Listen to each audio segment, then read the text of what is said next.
আলাইকুম রহমতুল্লাহ। আব্দুল্লাহ ইবনে আব্বাস একদিন বললেন যে দেখো, যদি সূরা নিসার ৮টা আয়াত তোমরা মাথায় রাখো, মনে রেখো, এই ৮টা আয়াত হলো উম্মতের জন্য একদিন এবং রাতের মধ্যে যত কল্যাণ আছে তার মধ্যে সর্বোত্তম কল্যাণ। প্রথম আয়াতটা কি? সূরা নিসার ২৬ নম্বর আয়াত। আল্লাহ তাআলা বলছেন, ইউরিদুল্লাহু লিইউবাইয়িনা লাকুম ওয়া ইয়াহদিয়াকুম সুনানাল্লাযিনা মিন ক্বাবলিকুম ওয়া ইয়াতুবা আলাইকুম আল্লাহু আলিমুন হাকীম।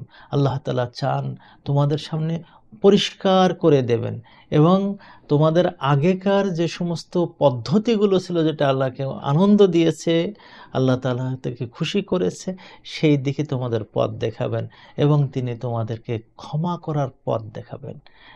আল্লাহ তাআলা তিনি সব কিছু জানেন এবং অত্যন্ত প্রজ্ঞাবান। এই আয়াতে এত ভালো লাগার পেছনে কারণ কি? কারণ হলো আল্লাহ তাআলা সব সময় আমাকে ভালো পথে নিয়ে যাওয়ার জন্য চেষ্টা করতেছেন। আমি চেষ্টা করি না কেন? তিনি আমাকে স্পষ্ট করে কোরআনের মধ্যে, হাদিসের মধ্যে আমাদের সব কথা বলে দিয়েছেন।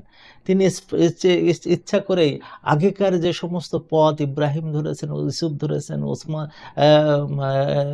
ইয়াকুব ধরেছেন, ইসরাইল ধরেছেন, তাদের পথগুলো আল্লাহ তাআলা আমাদেরকে বলে দিয়েছেন এবং তিনি আমাদেরকে বলে দিচ্ছেন যে আল্লাহ তাআলা চান তোমাদেরকে তওবা করে তওবার দিকে তোমাদেরকে নিয়ে আসবে। তোমরাও ফিরে আসবে, আমিও তোমাদের দিকে ফিরে আসব। এই জিনিসটা আমাদেরকে শিখায় আমরা যেন হতাশ না হয়ে যাই। আমরা যেন বোঝার চেষ্টা করি যে আগেকার নবীরা কিভাবে পথ ধরেছিল, আমাদের নবী কিভাবে পথ ধরেছিলেন। সেই পথ ধরে যদি এগিয়ে যেতে থাকি, আল্লাহ তাআলা আছেনই আমাদেরকে সাহায্য করার জন্য। আল্লাহ তাআলা আমাদের কবুল করে নিন।